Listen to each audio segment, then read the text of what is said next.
روزے میں برکت کا یہ نبوی نسخہ ہے، گھر میں خیریت اور برکت کا نبوی نسخہ ہے، یہ 2 in 1 نسخہ ہے۔ آپ اس پر عمل کریں تو آپ کے روزے میں بھی برکت ہوگی اور آپ کے جو پڑوسی ہیں ان پڑوسیوں کے روزے میں بھی برکت ہوگی۔ آپ یہ عمل کریں تو آپ کی روزی میں برکت اور خیریت عافیت ہوگی، اور جتنے بھی آپ کے پڑوسی ہیں دائیں بائیں آگے پیچھے اوپر نیچے، ان کے روزے میں بھی برکت ہوگی۔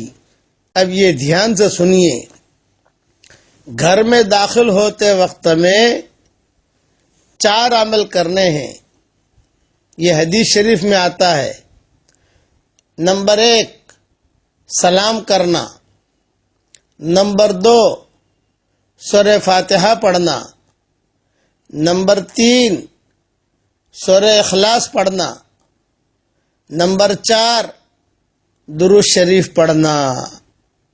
تو حضور صلی اللہ علیہ وسلم فرماتے ہیں جو بھی یہ کام کرے گا اپنے گھر میں داخل ہوتے وقت میں تو اللہ اس کے روزی میں بہت برکت دے گا، اس کے گھر سے فقر و فاقہ کو اللہ تعالی دور کرے گا، اور اس کے پڑوسیوں تک بھی اس کا اثر جائے گا، یعنی اس کے پڑوسیوں کے گھروں سے بھی فقر و فاقہ دور ہو جائے گا۔ یہ بہت بڑی سعادت مندی کی چیز ہے، یہ نبوی نسخہ ہے۔ اچھا، اس کے اندر ایک بات کی میں وضاحت کر دوں کہ کبھی ترتیب میں آگے پیچھے ہو جائے، مثلا سلام تو سب سے پہلے آئے گا ہی آئے گا، لیکن کسی نے پہلے درود شریف پڑھ لیا، بعد میں سورہ فاتحہ پڑھ لیا، بعد میں سورہ اخلاص پڑھ لیا، کوئی حرج کی بات نہیں ہے۔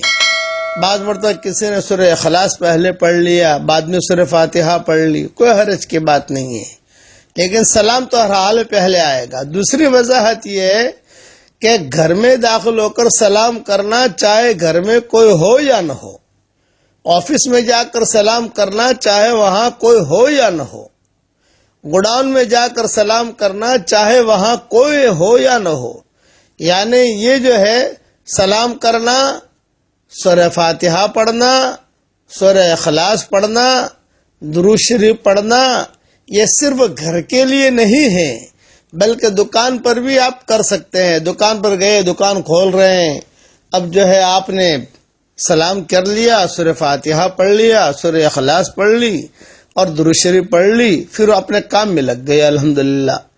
گوڈاؤن میں جا رہے ہیں تو وہاں پر بھی، یہاں تک کہ آپ اپنے ملازمین کو بھی سمجھا سکتے ہیں، بھئی میں تو جو ہے دیر سے آتا ہوں، آپ دکان کھولتے ہو، بھئی روزانہ سلام کرو، سورہ فاتحہ پڑھو، سورہ اخلاص پڑھو، اور جو ہے درود شریف پڑھو۔ یہ اس کا اہتمام کیا جائے۔ اس وقت میں روزی کی بہت شکایتیں کر رہے ہیں لوگ، اس لیے سبق دے رہا ہوں۔ اب اس کا حوالہ سن لیجئے کہ یہ جو میں نے بیان کیا ہے اس کا حوالہ ہے در منصور، سورہ اخلاص کی تفسیر میں صفحہ نمبر 677 پر یہ روایت موجود ہے، اور حسن حسین میں بھی موجود ہے۔ میں نے دونوں روایتوں کو ایک ساتھ جمع کر دیا ہے۔ پہلے اپنے بیانوں میں سورہ فاتحہ میں نہیں کہتا تھا، لیکن کل مجھے یہ حدیث سورہ فاتحہ کی بھی ملی ہے جو در منصور میں ہے، اس لیے در منصور اور حسن حسین یہ دونوں روایتوں کو میں نے ایک ساتھ جمع کر دیا ہے، اور یہی چیز میں نے میری کتاب بکھرے موتی جلد اول کے اندر بھی لکھی ہے، لیکن اس میں سورہ فاتحہ کا تذکرہ نہیں ہے۔